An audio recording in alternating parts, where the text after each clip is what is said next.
We're living in the digital age, with new technology emerging and changing the way we live and work.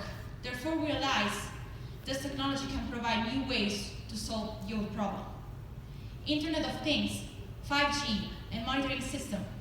These days there are some examples which use IoT and 5G technology, such as air camera, satellite system, to monitor the construction, as well as the infrastructure. Our Japanese colleagues have told me that this is already in practice in Japan. Big data and AE, analytic using big data and neural network to find corruption patterns. It can also detect integrity risk in public contracts. From the result of bidding, we can collect data about which suppliers win or lose. Then analytic using big data and neural network can make it possible to deliver the pattern of winning and losing of the contract and judge the criteria of corruption. Suspicious activities regarding bidding process also became apparent. BIM model and smart contract.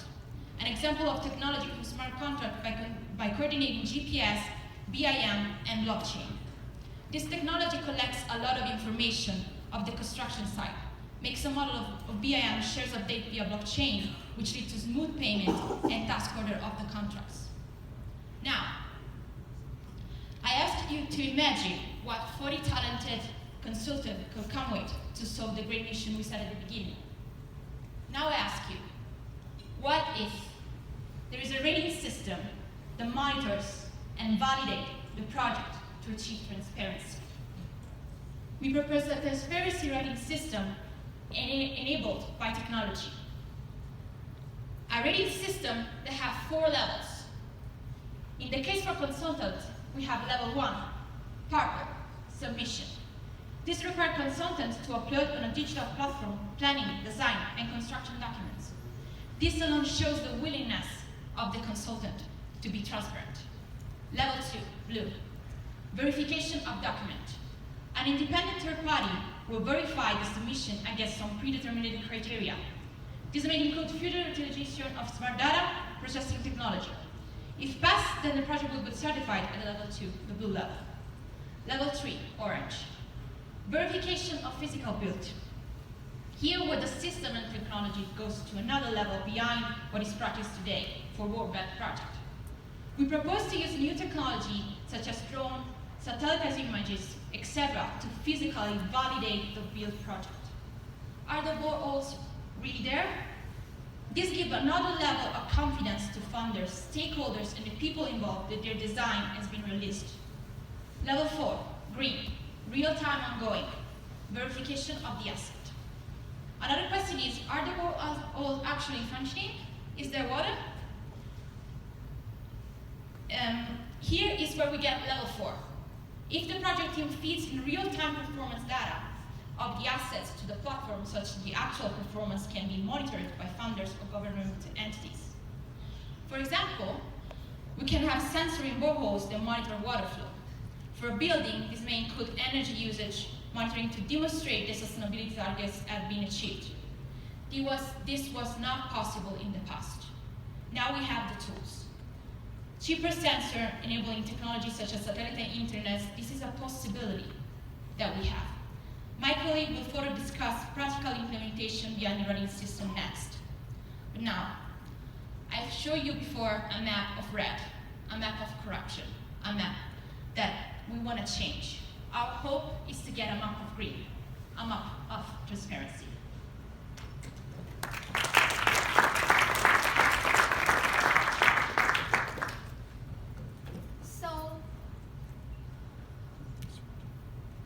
So our questions now is, how are we going to put the concepts into something real? Well, it's critical to involve as many stakeholders as possible, including the funding institutions, the employers, the consultants, and the contractors. As my colleague shortly mentioned earlier, the global rating system has a total of 4 levels of transparency. The determinations of the transparency levels is based on the project requirements by the funding institutions. For instance, a multi-million-dollar worth project might require a level 4 transparency certifications compared with a rather small, local, or simple project.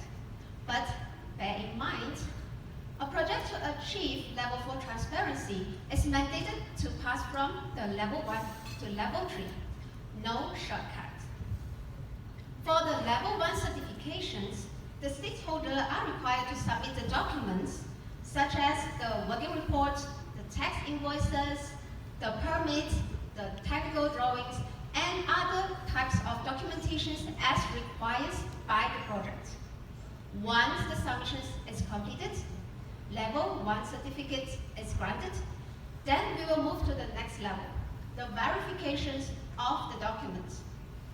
Well, it's some sort like a marking system, and this is time when the third-party verifiers come into the picture. Certain criteria need to be met to obtain the level 2 certificate using a matrix covering the aspects such as schedules, deliveries, warranties, and budget, for instance. Similar to the marking system, there are minimum requirements for us to meet in order to pass the level 2.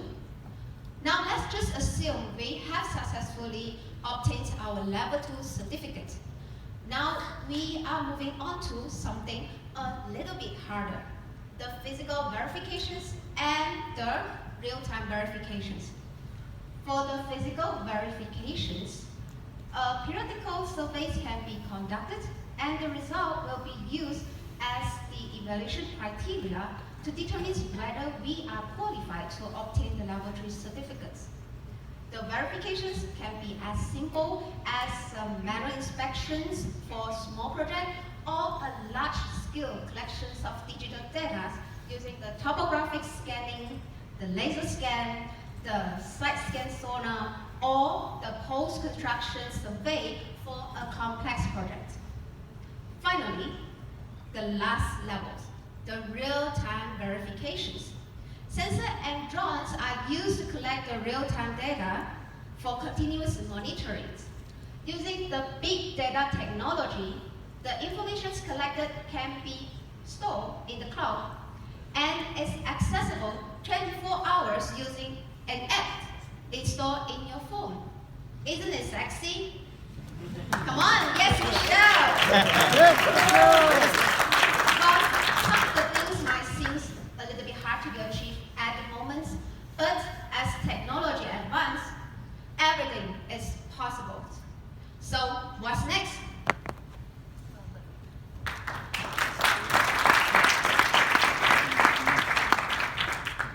Good questions. What next? And now how? We know the problems and we have a potential solutions. How do we implement it? How? First, we have to form an international organization to execute the concept and ideas. This international organization will comprise of global experts in different areas, such as legal political advisor, who will provide advice for relevant legislation and policy, engineers, who are familiar with project planning, tendering, procurement, execution process, etc. Champions, who are responsible for advocating the importance, the significance of this rating system. Partner. We need partnership. We need partnership with existing anti-corruption agencies, such as Transparency International, Independent Commission Agent Against Corruption, ICAC Hong Kong, Independent Corrupt Practices Commission, ICPC Nigeria. We need assessor, who will be responsible for reviewing project documents and also assign the transparency rating. Of course, we need software developers, who will be responsible for development and maintenance of the websites, apps, and any technology items. Now, we have the framework of the organization. We need funding and support to establish and organize and operate this organization. We need support. We need all these potential stakeholders to buy in. We can divide these stakeholders into two separate groups. The first group of stakeholders who may be involved into funding and mandating, such as UN, United Nations, who influence and monitor the compliance of the system for each nation. Governments, who will be responsible for mandating the use of the system for individual projects in their country. Financial institutions, such as World Bank, who has interest into the transparency of each of the funding projects. FinTechs, who are actively promoting anti-corruption practices in the industry. ISO, who provide quality management certification. There is a potential for this rating system to be incorporated into the ISO certification process. Now, the second group of the stakeholders who will adopt this system for the quality of the projects and the reputation of the company, such as all the consultants, contractors, suppliers, public and private clients. It is crucial and very important we get all these potential stakeholders to buy into this rating system.